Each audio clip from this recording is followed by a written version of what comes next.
தமிழை நேசிக்கும் அனைவருக்கும் வணக்கம் என்பா. ஆசிரியர் தேர்வு மற்றும் பிஜி டிஆர்பி தேர்வுக்கான முக்கியமான உளவியல் வினாக்கள் தான் பார்க்க போகிறோம். சைக்காலஜி கொஸ்டின்ஸ் தான் பார்க்க போகிறோம்.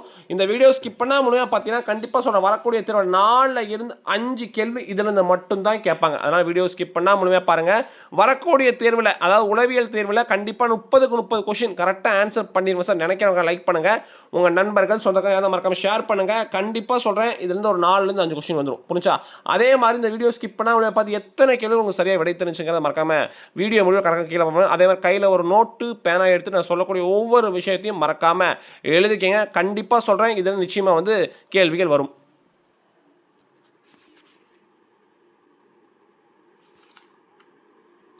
ஓகே, வாங்க இன்றைக்கான கொஸ்டினுக்குள்ளே போகலாம். ஃபர்ஸ்ட் கொஸ்டின்: ஒரு தனிப்பட்ட மனிதர் தன்னுடைய விரக்தி அடைந்த ஆசைகளை கற்பனையாக சாதித்து திருப்தி அடைவது. ஆன்சர் பார்த்தீங்கன்னா பகற்கனவு காணுதல். பகற்கனவு காணுதல். நெக்ஸ்ட் ஒன்: சொற்களை கையாளும் நுண்ணறிவு என்பது. சொற்களை கையாளும் நுண்ணறிவு என்பது மொழியியல் நுண்ணறிவு. மொழியியல் நுண்ணறிவு. நெக்ஸ்ட்: மைத்தட சோதனையின் எத்தனை அட்டைகள் பயன்படுத்தப்படுகின்றன? எத்தனை அட்டைகள் பயன்படுத்தப்படுகின்றன? ஆன்சர் தெரிஞ்சவங்க மறக்காம கீழே கமெண்ட் பண்ணிட்டே வாங்க. ஆன்சர் 10. பின்பற்றுதல் மற்றும் வலுவூட்டுதல் எதில் முக்கிய பங்கு வகிக்கிறது? இதுக்கு ஆன்சர் பார்த்தீங்கன்னா குழந்தைகளின் மொழி வளர்ச்சியில். அறிவுரை பகிர்தல் செயல்முறையில் அறிவுரை பகிர்பவரின் முதன்மை பெறுவது சுய ஏற்புடைமை. சுய ஏற்புடைமை. ஆக்க செயல்பாட்டின் சிக்கலை வரையறுத்தல் மற்றும் விளக்கம் அளித்தலுக்கான நிலை. ஆன்சர் தெரிஞ்சவங்க மறக்காம கீழே கமெண்ட் பண்ணுங்க. தயார்படுத்துதல். உலக சுகாதார நிறுவனத்தின் படி, இந்த இயர் ரொம்ப முக்கியம், 1965, குடிப்பவர் என்பவர் ஒரு. ஆன்சர் பார்த்தீங்கன்னா மிதமிஞ்சிய குடித்தல் உடையவர்.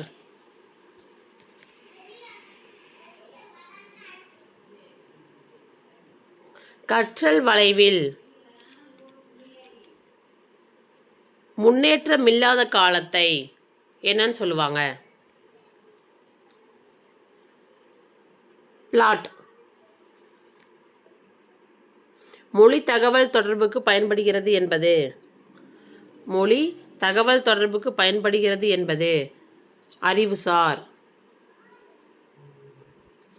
சிக்கலை நடத்தையை மாற்ற யார் மாதிரியாக உத்தியை உருவாக்கியது? சிக்கல் நடத்தையை மாற்ற யார் மாதிரியாக உத்தியை உருவாக்கியது? ஆல்பர்ட் பண்டூரா.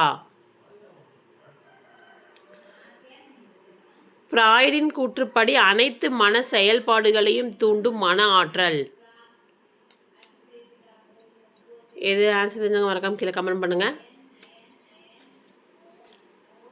லிபிடோ. தனியார் ஆய்வின் 3ஆம் நிலை. The third step of case study. மெய்யான திறனாய்வு மற்றும் சேகரிக்கப்பட்ட தரவுகளை பொருட்படுத்துதல். கருத்துருவாக்குதலின் முக்கிய காரணி. கருத்துருவாக்குதலின் முக்கிய காரணி அனுபவம். குறை கூறுதல் அல்லது கேலி செய்தல் யாருக்கு ஒருபோதும் பயன்படுத்தக்கூடாது? யாருக்கு பயன்படுத்தக்கூடாது? அகமுக மாணவர்கள். கீழ்கண்டவற்றுள் எது ஒன்று உளவியலுக்கான செயல்முறையாக ஈபி டின்சனர் உருவாக்கியது?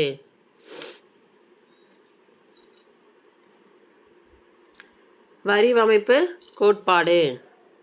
வடிவமைப்பு கோட்பாடு. ஒரு நிகழ்வு அல்லது பொருளின் மீது சரியாக கவனம் செலுத்த உயிரிகளுக்குள்ளேயே காணப்படும் காரணியானது. டேஸ் என அழைக்கப்படுகிறது. அகவய தன்மையுடைய காரணி.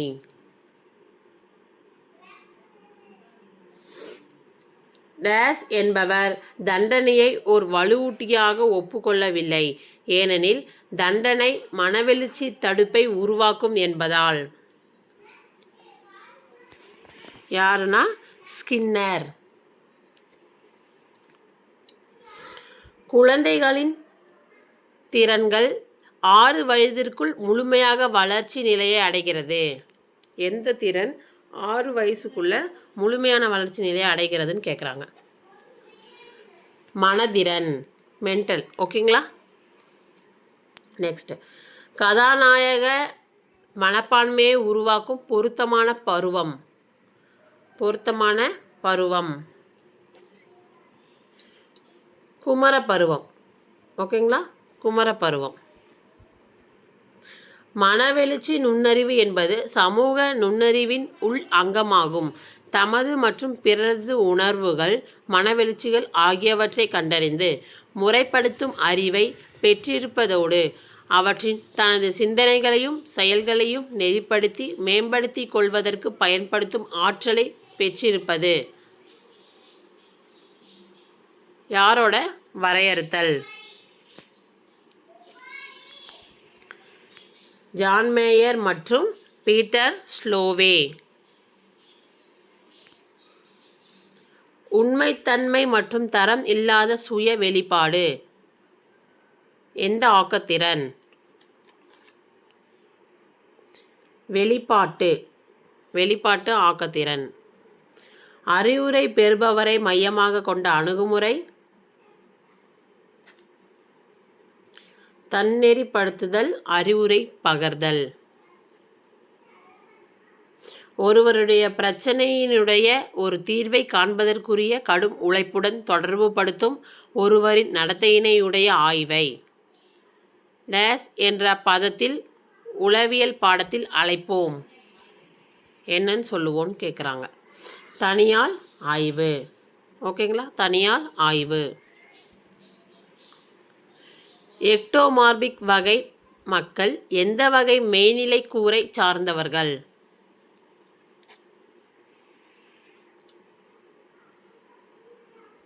செரிப்ரோடானிக்.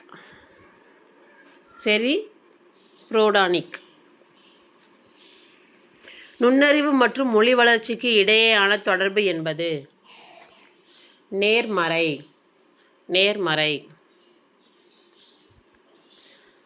கருத்து தொகுப்புகளுக்கு இடையேயான தொடர்பை உணர்த்த கீழ்கண்ட எந்த உத்தி மாணவர்களுக்கு உதவுகிறது? கருத்து வரைபடமாக்கம்.